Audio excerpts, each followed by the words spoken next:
Habits are freedom-providing solutions that compound as a result of effective systems, delaying gratification, and working through boredom. Make cues, cravings, responses, and rewards obvious, attractive, easy, and satisfying. Or the inverse to break bad habits. Remember to short-circuit downward spirals. Track, measure, reflect, and review as you craft a flexible identity by showing up, fulfilling your potential, and becoming the kind of person that you want to be. Atomic Habits by James Clear. The quality of our lives depends on the quality of our habits. Compounding means most powerful outcomes are delayed. The plateau of latent potential is just represented by how people make a few small changes, fail to see a tangible result, and decide to stop. If you fix the inputs, the outputs fix themselves. Otherwise, you're treating symptoms without addressing cause. Fall in love with the process, not the product, and you can be satisfied anytime your system is running instead of an either-or conflict. Systems are best for making progress. Eventually, as intrinsic rewards like a better mood, more energy, and reduced stress kick in, you'll be less concerned with the secondary reward. The identity itself becomes the reinforcer. You do it because it's who you are and it feels good to be you. The more a habit becomes a part of your life, the less you need outside encouragement to follow through. Incentives can start a habit, identity sustains a habit. And we imitate the habits of three groups in particular: the close, the many, and the powerful. Nothing sustains motivation better than belonging to the tribe. The shared identity begins to reinforce your personal identity. The human mind wants to get along with others. You can override it, but it takes work to ignore the group or to stop caring. Over the long run, the real reason you fail to stick with habits is that your self-image gets in the way. This is why you can't get too attached to one version of your identity. Progress requires unlearning. People who are better at delaying gratification have higher SAT scores, lower levels of substance abuse, lower likelihood of obesity, better responses to stress, and superior social skills. Habits are about becoming someone, not having something. The point is to master the habit of showing up. The costs of your good habits are in the present. The cost of your bad habits are in the future. The more immediate pleasure you get from an action, the more strongly you should question whether it aligns with your long-term goals. Avoid making any single aspect of your identity an overwhelming portion of who you are. The more you let a single belief define you, the less capable you are of adapting when life challenges you. When you cling too tightly to one identity, you become brittle. Lose that one thing and you lose yourself. When chosen effectively, an identity can be flexible, as opposed to, I'm terrible with directions, I'm not a morning person, I'm bad at remembering people's names, I'm always late, I'm not good with technology, I'm horrible at math. Habits do not restrict freedom, they create it.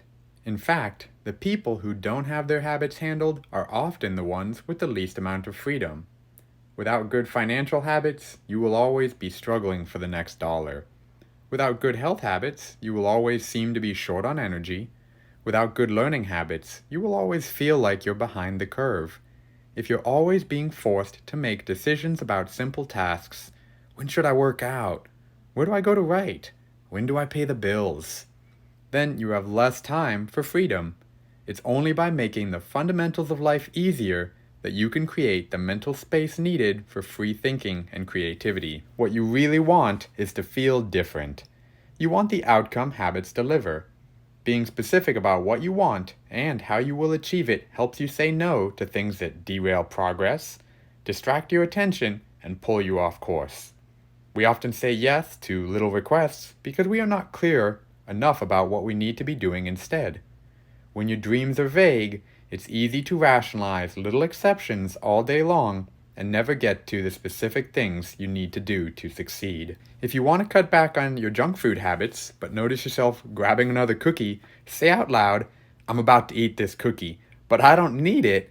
Eating it will cause me to gain weight and hurt my health." Hearing your bad habits spoken aloud makes the consequences seem more real. It adds weight to the action rather than letting yourself mindlessly slip into an old routine.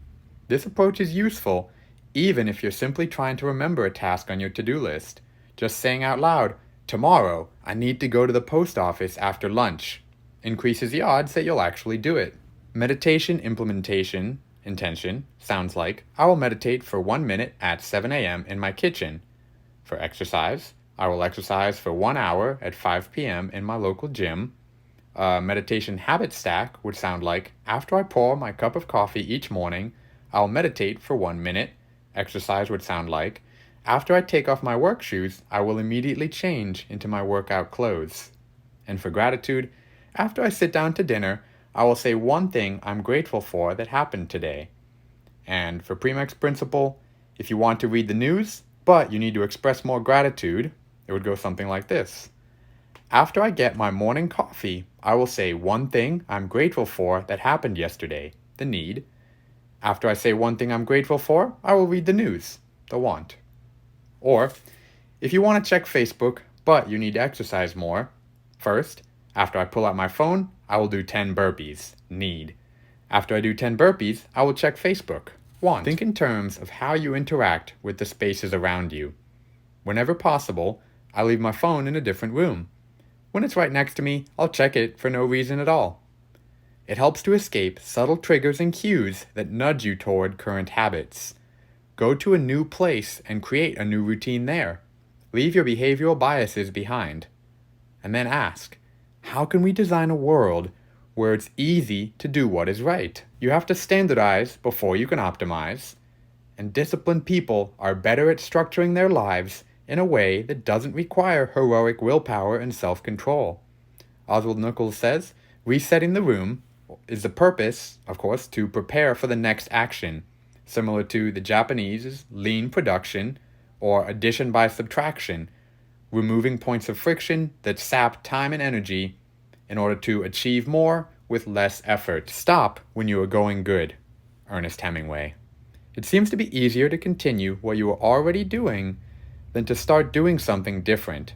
In this way, the habits you follow without thinking often determine the choices you make when you are thinking.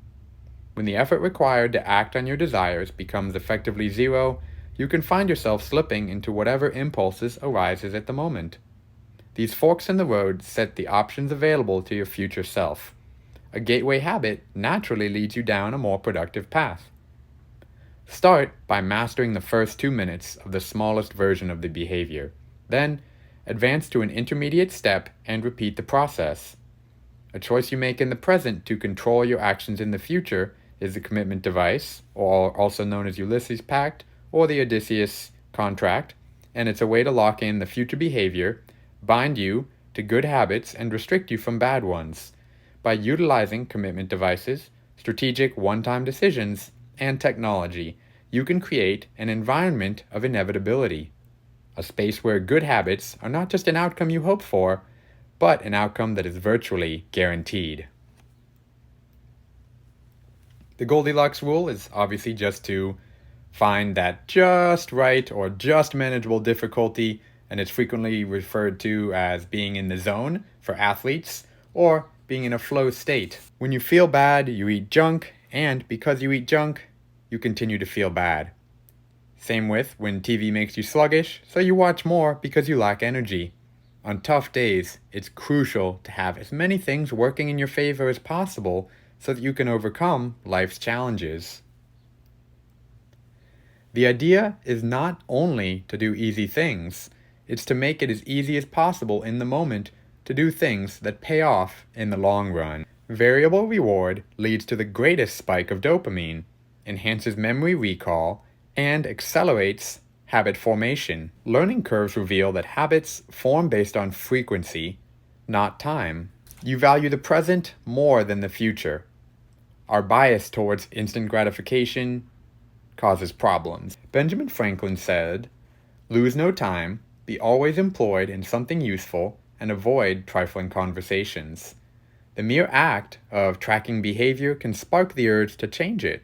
When the evidence is right in front of you, you're less likely to lie to yourself. The most effective form of motivation is progress. When we get a signal that we're moving forward, we become motivated to continue down that path. In this way, habit tracking can have an addictive effect on motivation. Each small win feeds your desire. Tracking can become its own form of reward. It is satisfying to cross an item off your to-do list, and it feels good. Or if it feels good, you're more likely to endure. The first mistake is never the one that ruins you. It is the spiral of repeated mistakes that follow. When successful people fail, they rebound quickly. You don't realize how valuable it is to show up on your bad or busy days. Avoiding a 33% loss is just as valuable as achieving a 50% gain. Picture $100 going up to $150 and then back down to $100. This pitfall is evident in many areas of life. We focus on working long hours instead of getting meaningful work done. We teach for standardized tests instead of emphasizing learning, curiosity, and critical thinking. Just because you can measure something doesn't mean it's the most important thing. And just because you can't measure something doesn't mean it's not important at all. A habit contract is a verbal or written agreement in which you state your commitment to a particular habit and the punishment that will occur if you don't follow through. Then find 1 or 2 people and have them sign off on the contract with you as accountability partners. Adding an instant cost to the action you're trying to reduce is essential. There can't be a gap between the action and the consequences. It's more productive to focus on whether you're fulfilling your own potential than comparing yourself to someone else. People get so caught up in the fact that they have limits that they rarely exert the effort to get close to them. Until you work as hard as those you admire, don't explain away their success as luck. Pick the right habit and progress is easy. Pick the wrong habit and life is a struggle. Biological determinism is a short-sighted view of the influence of genes on behavior. Specialization is a powerful way to overcome the accident of bad genetics. Genes don't determine your destiny. They determine your areas of opportunity. The key is to direct your effort toward areas that both excite you and match your natural skills. The big 5 personality traits are openness to experience, conscientiousness, extroversion, agreeableness, and neuroticism. Successful people feel the same lack of motivation as everyone else. The difference is they still find a way to show up despite the feelings of boredom. As Machiavelli noted, men desire novelty to such an extent that those who are doing well wish for a change as much as those who are doing badly. Stepping up when it's annoying or painful or draining to do so, that's what makes the difference between a professional and an amateur. Professionals stick to the schedule. Amateurs let life get in the way. Professionals know what is important to them and work toward it with purpose. Amateurs get pulled off course by the urgencies of life. Habits are the backbone of any pursuit of excellence. However, when you can do it good enough on autopilot, you stop thinking about how to do it better. Avoid the trap of slipping into complacency by establishing a system for reflection and review. What went well this year? What didn't go well this year? What did I learn? Reflection can bring a sense of perspective. Periodic reflection is like viewing yourself in the mirror from a conversational distance. What are the core values that drive my life and work? How am I living and working with integrity right now? How can I set a higher standard in the future? Being poor is not having too little. It is wanting more. If your wants outpace your likes, you'll always be unsatisfied.